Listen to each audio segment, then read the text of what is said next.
Il y a quelques années, il y a des chercheurs qui se sont intéressés à savoir qu'est-ce qui, d'après les gens, contribuait le plus à donner du sens à la vie.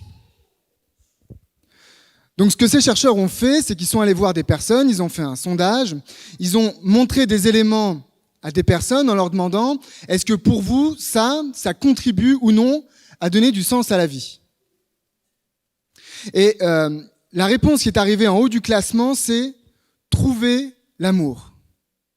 Pour 92% des gens qui ont été interrogés, trouver l'amour, c'était ce qui contribuait le plus à donner du sens à la vie.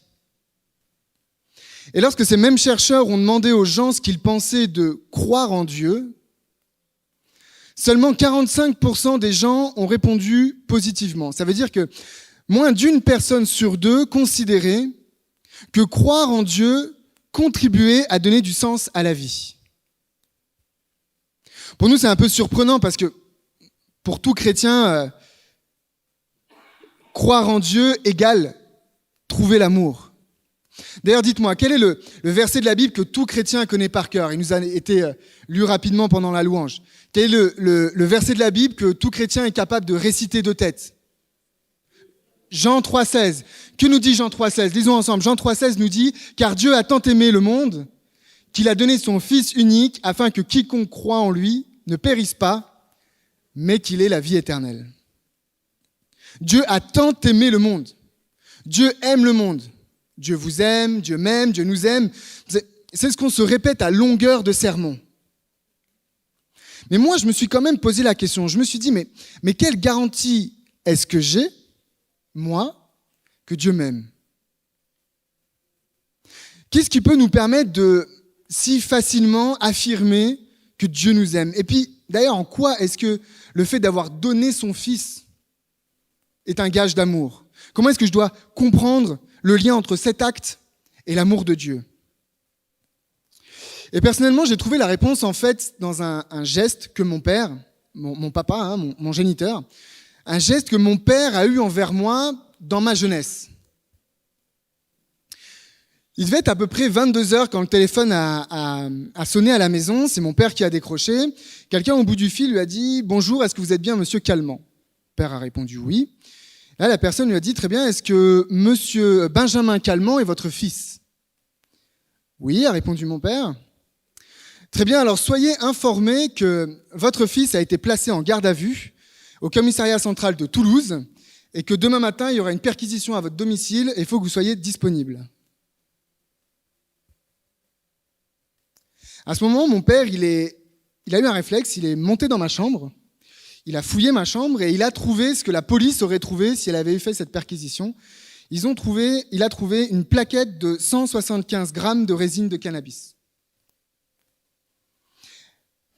Et mon père, il a eu une réaction un peu folle. Mon père, il a pris cette plaquette de drogue, il l'a mis dans sa voiture, il a pris sa voiture, il est descendu au canal du Midi et au canal du Midi, il a jeté la drogue dans l'eau. Il s'est débarrassé de la drogue. Vous voyez, quand mon père, en fait, il s'est retrouvé dans ma chambre avec cette drogue, il devait faire face à un choix. Soit il laissait la drogue là où elle était. Et dans ce cas-là, il y avait le risque que la police trouve la drogue, et la police aurait trouvé la drogue. Et à ce moment-là, ça signifiait pour moi la prison. Parce qu'une telle quantité de drogue, ça ne peut pas être pour une consommation personnelle. C'est forcément pour de la revente. Donc j'aurais été condamné pour trafic de stupéfiants. La deuxième option, et c'est celle que mon père a choisie, c'était de se débarrasser de la drogue. Comme ça, la police ne pouvait pas la trouver. Mais vous voyez, en faisant ça, mon père, il a pris un risque énorme. Parce qu'imaginez-vous, il a mis la drogue dans sa voiture, il est parti, et s'il s'était fait arrêter en cours de route ? Il aurait pu essayer de baratiner comme il voulait le policier qui l'aurait arrêté. À ce moment-là, c'était lui qui transportait la drogue. C'est lui qui aurait été condamné. Et puis même si j'avais dit à la police pendant ma garde à vue, non mais j'ai de la drogue chez moi, et que la police était arrivée, qu'elle avait fouillé, qu'elle n'avait pas trouvé la drogue, mon père aurait été obligé de dire « je m'en suis débarrassé ». À ce moment-là, devant la loi, mon père aurait été coupable, il aurait été condamné, il aurait été complice. Mais en fait, mon père, quand il s'est retrouvé dans ma chambre, mon père, il ne s'est pas dit, il n'a pas réfléchi au risque que lui, il prenait en faisant ce qu'il a fait. Mon père, il a réfléchi au risque qu'il prenait, au risque que je prenais, si lui, il ne faisait rien. Et vous voyez, je pense que c'est exactement ce que Dieu a fait. Dieu, quand il a regardé l'humanité dans son péché, il n'a pas regardé au risque que lui, il prenait s'il faisait quelque chose. Il a regardé au risque que nous prenions si lui, il ne faisait rien. Il a regardé au risque que nous, on prenait si lui décidait de ne rien faire. Pour mon père, le risque de ne rien faire, c'était de me voir partir en prison. Et en partant en prison, c'était que je gâche ma vie. Vous savez, cercle vicieux, vous allez en prison, vous ressortez, mauvaise fréquentation, vous retournez en prison, etc. Pour Dieu, c'est pareil. En regardant l'humanité, c'est de la voir se détruire, se déchirer, disparaître. Et prendre le risque de voir la vie qu'il avait créée être gâchée. Vous allez me dire, oui, mais quel est le risque que Dieu a pris ? Après tout, mon père à moi, il a pris un risque très concret, c'était la prison. Quel est le risque que Dieu a pris ? Je ne sais pas si vous vous rendez compte de ce que c'est pour Dieu de monter sur une croix, de ce que ça signifie pour Dieu de devoir mourir. Et si ça n'avait pas marché ? Et si ça n'avait pas marché ? Et si Jésus avait échoué ? Alléluia ! Gloire à Dieu, il a réussi. Il a obtenu la victoire sur Satan. Mais s'il s'était planté, s'il avait été mis en échec par Satan, alors peut-être que vous pensez que c'est pas possible, ça n'aurait pas pu arriver, que quoi qu'il arrive, Jésus s'en serait sorti. Mais moi, je pense pas. Moi, je pense que Jésus, il n'a pas simulé. Lorsqu'il a été tenté pendant 40 jours dans le désert, qu'il s'est retrouvé à avoir faim, il n'a pas simulé la faim. Moi, je pense que lorsque Paul dit que Jésus a été tenté en toutes choses comme nous, il ne parlait pas de théâtre. Jésus, il n'a pas eu un jeu d'acteur. Il n'a pas passé juste 30 ans de vie et 3 ans de ministère à faire semblant, à se balader sur la terre, à attendre que ça passe.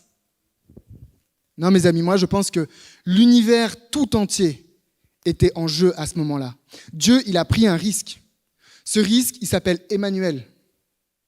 Dieu avec nous. Dieu parmi nous.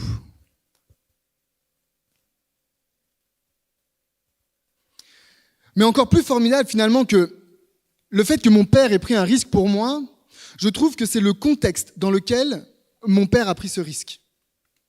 Parce qu'en fait, regardez bien la situation. Quand je me suis fait arrêter par la police, j'étais un délinquant, dealer, petit voyou, j'avais des mauvaises notes, je ramenais des problèmes à la maison, j'avais pas de projet de vie. Et puis même, quand je me suis fait arrêter par la police, c'était mon problème. Je l'avais cherché. Mon père, il aurait pu dire, non mais il a fait tout ce qu'il fallait pour finir en garde à vue. Il a fait tout ce qu'il fallait pour finir en prison. Il l'a mérité. C'est son problème. S'il a besoin d'aide, je viendrai. S'il me demande de l'aide, je viendrai. Mais sinon, c'est son problème.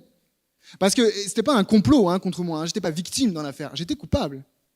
Je méritais largement d'aller en prison. Et en plus, on ne peut pas dire que j'ai donné envie à mes parents de me venir en aide. Mais mon père, il n'a pas réfléchi comme ça. Mon père, il ne s'est pas dit, est-ce qu'il le mérite ? Mon père, il s'est dit, c'est mon fils. C'est mon fils, il a besoin d'aide et je ferai tout ce que je peux pour l'aider, quoi qu'il m'en coûte. Et moi, je pense que c'est ce que Dieu, il a fait. Regardez avec moi dans Romains chapitre 5. Dans Romains chapitre 5, Paul nous parle de l'amour de Dieu. Romains chapitre 5, verset 6, Paul nous dit « Car lorsque nous étions encore sans force, Christ, au temps marqué, est mort. Pour qui ? Pour des impies.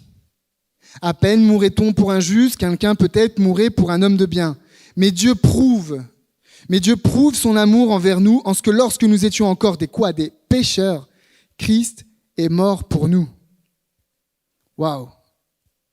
Dieu prouve son amour envers nous en ce que lorsque nous étions encore des pécheurs, Christ est mort pour nous. Non mais est-ce que vous vous rendez compte de ce que ce texte nous dit ? Ce texte nous dit que lorsque Dieu a eu besoin de prendre la décision de venir à notre secours, il n'a pas regardé à notre condition. Il n'a pas regardé est-ce qu'on le méritait. Nous étions des ennemis. Le texte nous dit qu'on était considérés pécheurs, impies. Lorsque Dieu a décidé d'intervenir, il n'a pas regardé à notre condition. Et c'est comme mon père. Quand Dieu a regardé l'humanité, il s'est dit, mais ce sont mes enfants. Ils ont besoin d'aide, je vais les aider, quoi qu'il m'en coûte. Quoi qu'il m'en coûte. Jésus n'a pas attendu que l'on soit parfait pour monter sur cette croix. Il n'a pas attendu qu'on appelle à l'aide. Il n'a pas eu besoin qu'on le supplie. Il n'a pas exigé de notre part quoi que ce soit comme condition pour venir nous sauver. Et ce qu'il a fait, il l'a fait uniquement parce qu'il nous aime. Mais l'histoire, elle ne s'arrête pas là. L'histoire, elle ne s'arrête pas là. Mes parents ne m'ont pas laissé tomber et je vous promets que c'est vrai. Tous les matins, mon père m'emmenait à l'école, quelle que soit l'heure à laquelle je commençais, après ma garde à vue. Et tous les soirs, il venait me chercher à la sortie du lycée, quelle que soit l'heure à laquelle je terminais. Il a même été jusqu'à m'acheter mes paquets de cigarettes pour éviter que j'ai du cash avec moi. Mes parents, ils ne m'ont pas abandonné. Mes parents, ils m'ont payé des cours particuliers avec des professeurs pour être sûr que j'ai mon bac. Et j'ai eu mon bac. Mon père, mes parents, ils ne m'ont pas laissé tomber. Ils ont fait tout ce qu'ils ont pu pour que je m'en sorte, pour que je réussisse dans la vie. Et merci papa, merci maman, je m'en suis sorti. Mon père, il ne s'est pas contenté de m'éviter d'aller en prison. Il ne s'est pas dit, fils, voilà, t'es sorti de garde à vue, tu as eu ta chance, maintenant débrouille-toi. Non. Mes parents, ils m'ont pas abandonné, ils se sont donné les moyens et ils m'ont donné les moyens pour que je m'en sorte, pour que je réussisse. Et je pense que c'est ça aussi que Dieu il a fait. Si vous revenez dans Romains chapitre 5, on a lu jusqu'au verset 8 tout à l'heure. Lisez avec moi le verset 10. Romains 5, verset 10 dit « Car si, lorsque nous étions ennemis, c'est ce qu'on vient de voir, car si, lorsque nous étions ennemis, nous avons été réconciliés avec Dieu par la mort de son Fils, à plus forte raison étant réconciliés, serons-nous sauvés par sa vie. » Vous voyez ici, le texte nous dit qu'il y a 2 étapes dans le processus. Première étape, c'est on est réconcilié par la mort. Deuxième étape, on est sauvé par la vie. Dans ma vie à moi, ma première étape, c'était ne pas aller en prison. Ma deuxième étape, c'était m'en sortir, réussir dans la vie. Dieu a fait pareil. Première étape, je les empêche d'aller en prison. J'interviens par la croix, par la mort. Mais le texte nous dit, deuxième étape, je vais leur permettre de s'en sortir. Par la croix, la mort de Jésus, on est réconcilié, mais par sa vie, on est sauvé. Sauvé. Est-ce que vous savez que ce mot, littéralement, il signifie être mis à l'abri du danger. Ça veut dire que nous sommes mis à l'abri du danger. De quel danger ? Du péché, de ce péché qui fait qu'on se détruit les uns les autres. Mais alors, moi, mes parents, ils sont venus me chercher à la sortie de l'école, ils m'ont payé des profs. Qu'est-ce que Dieu a fait, lui, pour que nous, on puisse s'en sortir ? Quels sont les moyens que Dieu nous donne pour qu'on puisse y arriver, pour qu'on puisse s'en sortir ? On va rester dans Romains 5, mais cette fois-ci, on va lire le verset 5. On a lu le verset 6 à 10, on va lire le verset 5. Romains chapitre 5, verset 5 nous dit « Alors l'espérance ne trompe pas, parce que l'amour de Dieu est répandu dans nos cœurs par le Saint-Esprit qui nous a été donné. » Vous voyez, dans ce texte, on nous dit 2 choses. Premièrement, vous avez remarqué, on nous dit qu'en fait, tout ce qui joue pour notre salut, tout ce qui est mis en place pour notre salut est donné par Dieu, même le fait de l'aimer. Vous vous rendez compte ? Même aimer Dieu, c'est Dieu qui nous le donne. Tout provient de Dieu. Mais la deuxième chose qu'on nous dit, on nous dit que ces choses-là proviennent, cet amour-là de Dieu provient par le Saint-Esprit. Vous avez remarqué l'attribut qui est donné au Saint-Esprit à ce moment-là ? On nous dit que le Saint-Esprit, il est donné. Le Saint-Esprit, il n'est pas vendu. Il n'est pas troqué, il n'est pas échangé, il n'est même pas prêté, il n'est pas mérité. Ici, on nous dit dans le texte qu'il est donné. L'Esprit, c'est un don de Dieu. C'est Dieu qui le donne.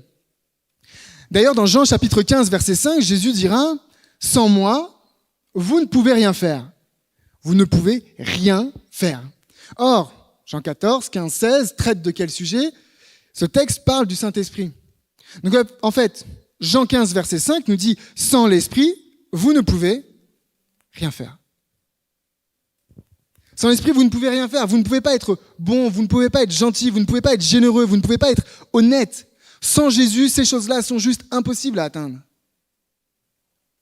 D'ailleurs, dans Ézéchiel chapitre 36, Dieu dit « Je vais donner mon esprit pour qu'il puisse pratiquer mes lois. » Vous voyez, j'ai besoin de son esprit à Dieu pour pouvoir garder ses lois.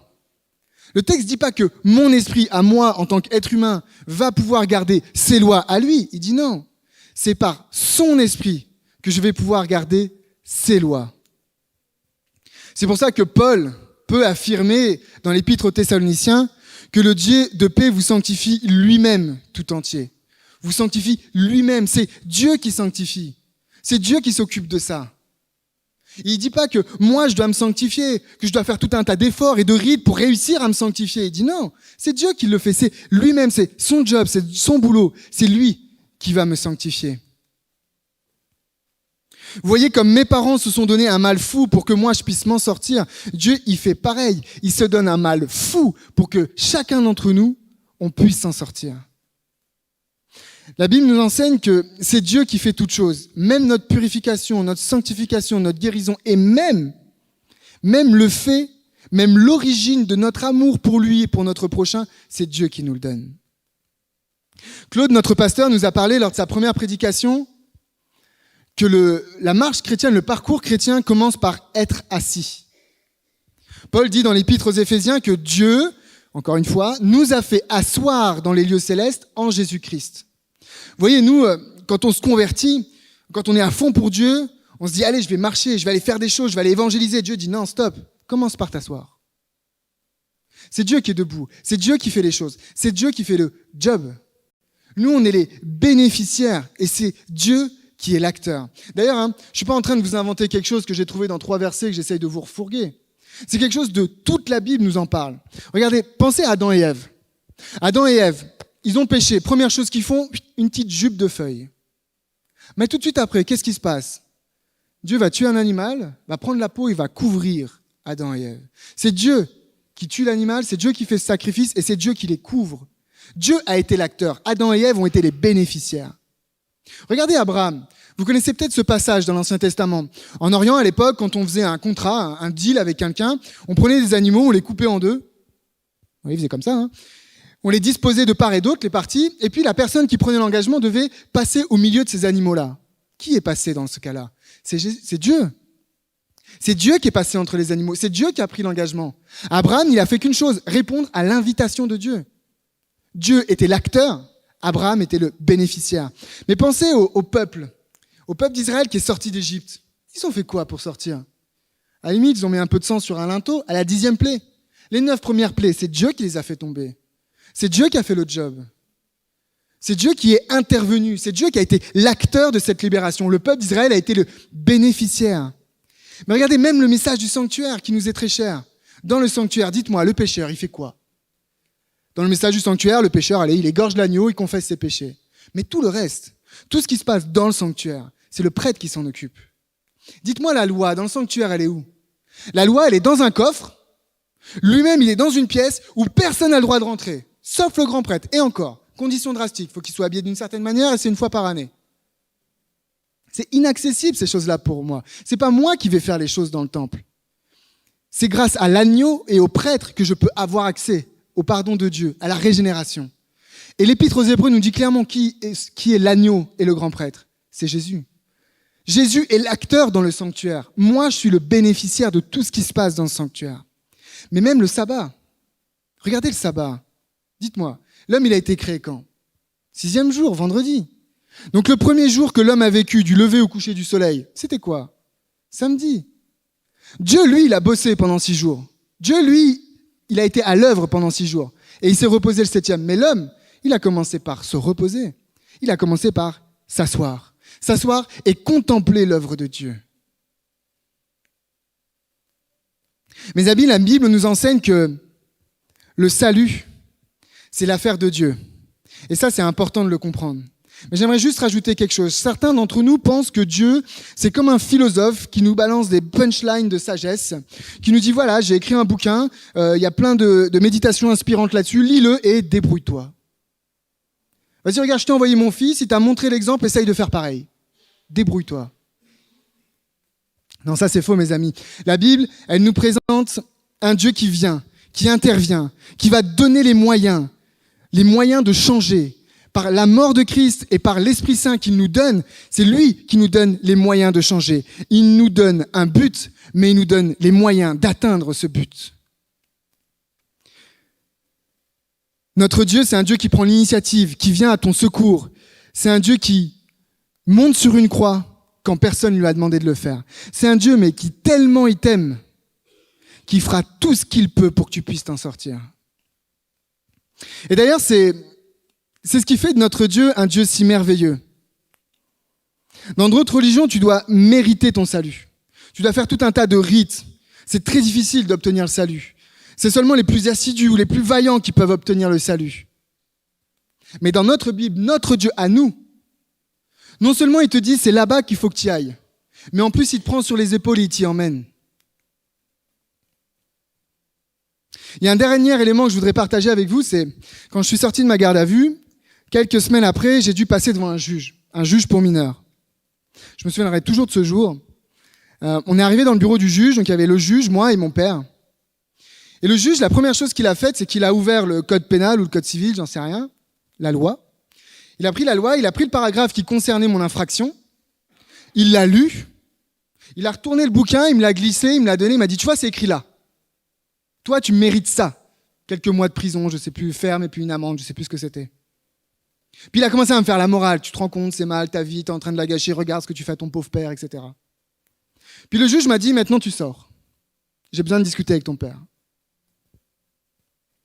J'ai attendu, je sais pas ce qu'ils ont dit. Je suis rentré de nouveau, ils m'ont appelé. Et là, le juge m'a dit, bon, Benjamin, pour cette fois-ci, tu t'en sors bien. Il n'y aura pas de condamnation. Il n'y aura pas de condamnation. Et si d'ici tes 18 ans, tu fais pas de bêtises, il n'y aura rien inscrit dans ton casier. Oui, j'ai un casier vierge.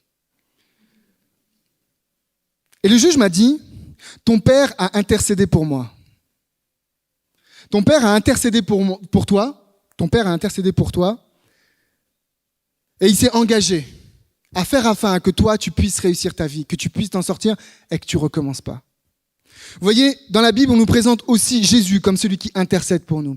La Bible nous dit quelque part, 7 fois le juste tombe, 7 fois il se relève. Vous voyez, Dieu, il n'est pas du genre, ok, Jésus est monté sur la croix, tu as eu une fois une occasion d'être pardonné, maintenant je vais regarder ce que tu fais. Et si tu tombes, je te dis, tu vas en prendre une sacrée bonne. Non. Dieu nous dit 7 fois il tombe, Jésus intercède pour nous. On nous dit qu'il est fidèle et juste pour nous pardonner. Chaque fois que l'on va à Christ, on est pardonné. Quel que soit le crime dont tu es coupable aujourd'hui, Jésus, il est ton sauveur aujourd'hui. Dieu, notre Père, est amour. Et ça se traduit pour moi par 4 choses. La première, c'est qu'il a pris un risque pour nous. Il a pris un risque et il n'a pas regardé au risque que lui prenait, mais il a regardé au risque qu'il prenait, que nous prenions s'il ne faisait rien. Dieu a pris un risque pour lui. La deuxième chose, c'est que c'est lui qui a pris le risque alors que la situation dans laquelle il a pris le risque, on ne méritait pas qu'il prenne ce risque. On méritait ce qui allait nous arriver ensuite. Mais lui, il a décidé de prendre le risque alors que nous étions ses ennemis. Troisième élément, il ne nous abandonne pas. Non seulement il nous montre le chemin du salut, mais il nous donne les moyens d'atteindre l'objectif, d'atteindre ce lieu où on sera restauré. Il accomplit en nous le salut, par la mort de Christ, mais aussi par le Saint-Esprit. Et dernière chose, il intercède. Jésus intercède pour nous. Et toutes ces choses-là qu'il le fait, il le fait pour une seule raison, parce qu'il est amour. Ce matin, je veux remercier mon Père de m'avoir démontré son amour. Et je sais que peut-être certains d'entre vous n'ont pas eu la chance d'avoir un père comme le mien, qui a fait toutes ces choses-là pour moi. Mais nous avons tous un Père dans les cieux, un frère, Jésus-Christ, que nous pouvons remercier parce qu'il nous a démontré son amour. Merci papa, merci mon Père. Amen.